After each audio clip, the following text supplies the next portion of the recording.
സംസ്ഥാനത്തെ 131 പൊതുമേഖലാ സ്ഥാപനങ്ങളിൽ 77 എണ്ണവും നഷ്ടത്തിലാണെന്ന് CAG റിപ്പോർട്ട്. 18,026.49 കോടി രൂപയാണ് ഇവയുടെ ആകെ നഷ്ടം. ലാഭകരമല്ലാത്തത് അടച്ചുപൂട്ടണമെന്നും റിപ്പോർട്ടിൽ ശുപാർശ ചെയ്യുന്നു. KSRTC കണക്കുകൾ നൽകുന്നില്ലെന്നും CAG റിപ്പോർട്ടിൽ പറയുന്നു.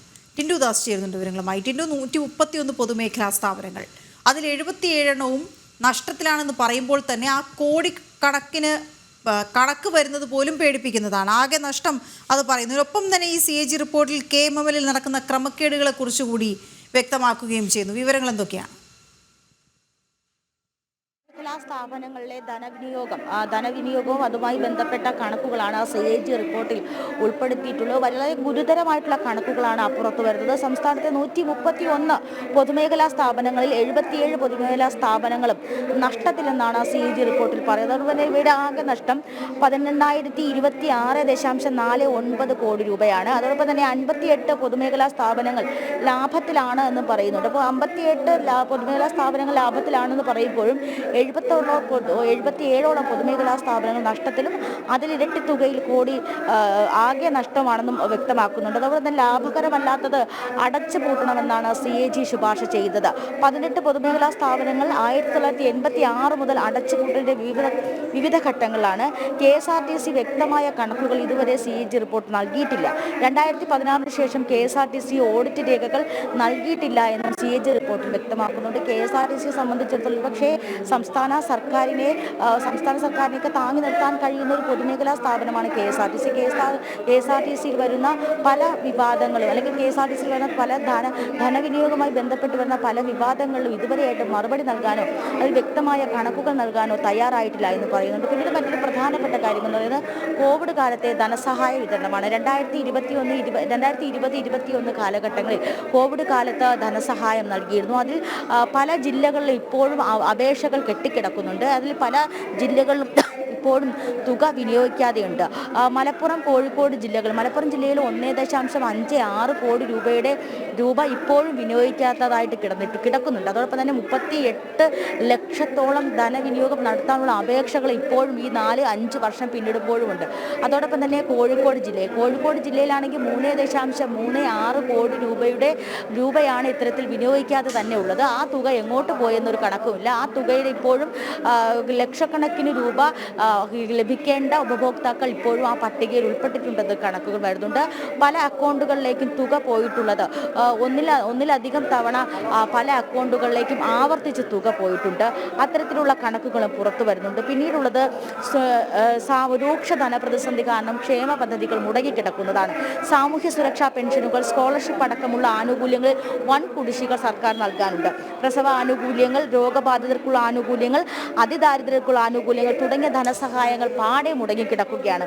പിന്നീട് വരുന്നത് ഏറ്റവും പ്രധാനപ്പെട്ട കാര്യമാണ്. പൊതുമേഖലാ സ്ഥാപനങ്ങളെ സംബന്ധിച്ചിടത്തോളം KML ക്രമക്കേടുണ്ടായത്. അസംസ്കൃത വസ്തുക്കൾ വാങ്ങുന്നതിൽ മാനദണ്ഡങ്ങൾ പാലിച്ചല്ല എന്നാണ് CAG റിപ്പോർട്ട് കണ്ടെത്തിയിട്ടുള്ളത്. യോഗ്യതയില്ലാത്തവർ കരാർ നൽകി ടെൻഡർ വിളിക്കാതെ വാങ്ങിയതിൽ നഷ്ടമുണ്ടായി.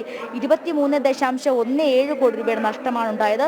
പൊതു ടെൻഡർ വിളിക്കണമെന്നും CAG റിപ്പോർട്ടിൽ ശുപാർശ ചെയ്യുന്നുണ്ട്. അപ്പോൾ സംസ്ഥാനത്തെ പൊതുമേഖലാ സ്ഥാപനങ്ങളുണ്ടായ നഷ്ടത്തിന്റെ കണക്കുകൾ, സംസ്ഥാനത്തെ പൊതുമേഖലാ സ്ഥാപനങ്ങൾ ലാഭത്തിലല്ല പ്രവർത്തിക്കുന്നത്, അവയുടെ വരുമാനത്തിലുണ്ടാകുന്ന കുറവ് തുടങ്ങിയവയൊക്കെയാണ് ഈ CAG റിപ്പോർട്ടിൽ പ്രതിപാദിക്കുന്നത്. പിന്നീട് വാട്ടർ അതോറിറ്റി തുടങ്ങിയ പൊതുമേഖലാ സ്ഥാപനങ്ങളൊക്കെ വരുന്നുണ്ട്. അതിലൊക്കെ വലിയ നഷ്ടവും വ്യക്തമായിട്ടുള്ള കണക്കില്ലായ്മ, സോഫ്റ്റ്വെയറുകൾ അപ്ഡേറ്റ് ചെയ്തിട്ട് പോലും ഇപ്പോഴും മാനുവലായിട്ട് പല ധനവിനിയോഗങ്ങൾ നടക്കുന്നുണ്ട്. അങ്ങനെ ഗുരുതരമായിട്ടുള്ള കണ്ടെത്തലുകളാണ് CAG റിപ്പോർട്ടിൽ പറയുന്നത്.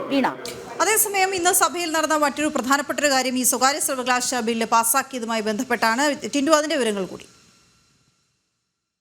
സ്വകാര്യ സർവകലാശാല ബില്ല് സഭ പാസാക്കിയിരിക്കുകയാണ്. 64 വകുപ്പുകൾ കൂടിയിട്ടുള്ള ബില്ലാണ് ഇന്ന് സഭ പാസാക്കിയത്.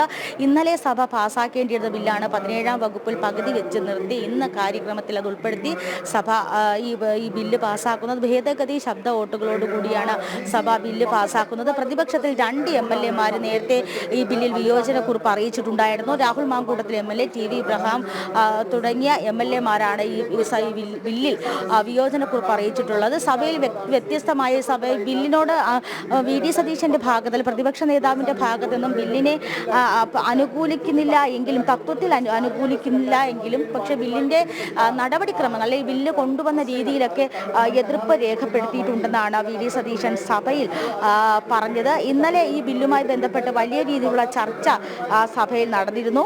അതോടൊപ്പം തന്നെ ഈ ഏറ്റവും പ്രധാനപ്പെട്ട കാര്യം 10 ഏക്കർ പുരയിടവും 25 ലക്ഷം രൂപ ഡെപ്പോസിറ്റും ഉണ്ടെങ്കിൽ ഈ ആർക്കും സംസ്ഥാനത്ത് സ്വകാര്യ സർവകലാശാലകൾ സ്ഥാപിക്കാമെന്നും OBC SC/ST വിദ്യാർത്ഥികൾക്ക് അല്ലെങ്കിൽ ഇത്തരത്തിൽ ആനുകൂല്യങ്ങൾ ലഭിക്കേണ്ട വിദ്യാർത്ഥികൾക്ക് ആനുകൂല്യങ്ങൾ നൽകേണ്ട മാനദണ്ഡങ്ങൾ എങ്ങനെയാണെന്ന് പോലും ഇല്ലാതെയാണ് സ്വകാര്യ സർവകലാശാലകൾ സംസ്ഥാനത്ത് വരുന്നതുമെന്നൊക്കെ ആയിരുന്നു ഇന്നലെ ഇന്നലെ ഈ സഭയിലുണ്ടായ ചർച്ച. പക്ഷേ ഈ വി.ഡി. സതീശന് ഇന്ന് പ്രതിപക്ഷ നേതാവ് സഭയിൽ ഇങ്ങനെയാണ് പറഞ്ഞത്. സ്വകാര്യ സർവകലാശാല ബില്ലിൽ ആശങ്കയുണ്ട്.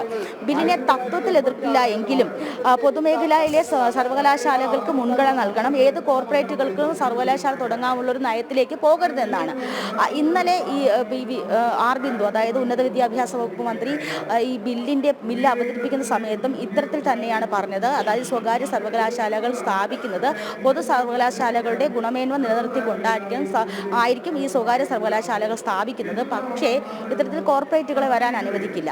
പ്രതിപക്ഷ നേതാവ് ഇന്ന് അതേ സാധനം ആവർത്തിച്ചു, അല്ലെങ്കിൽ അതേ വാക്കുകൾ ആവർത്തിച്ചു. പക്ഷേ സഭയിൽ വ്യത്യസ്തമായൊരു അഭിപ്രായം കൊണ്ടുവന്നത് കെ രമയായിരുന്നു. കെ രമയൊക്കെ പാർലമെന്ററി കാര്യത്തിലൊന്നും ഉൾപ്പെടുന്നേയില്ല എങ്കിലും ബില്ലിനെ വളരെ പ്രത്യക്ഷത്തിൽ തന്നെ ബില്ലിനെ എതിർക്കുന്നു എന്നൊരു അഭിപ്രായം കെ രമ ഉയർത്തിയിരുന്നു. അപ്പോൾ എന്തായാലും എതിർപ്പുകളൊക്കെ വന്നിട്ടും സബ്ജക്ട് കമ്മിറ്റിക്ക് വിട്ടിട്ടും ഇന്ന് സഭ ആ ബില്ല് പാസ്സാക്കിയിരിക്കുന്നു.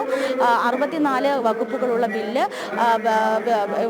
കഴിഞ്ഞ ദിവസം പൂർത്തിയാക്കാൻ സാധിച്ചില്ലെങ്കിലും ഇന്ന് പൂർണ്ണമായും ഭേദഗതിയിലെ ശബ്ദ വോട്ടുകളോട് കൂടിയിട്ടാണ് സഭയിൽ ബില്ല് പാസ്സാക്കിയത്. വീണ. ഓക്കെ, ശരി ടിൻഡു.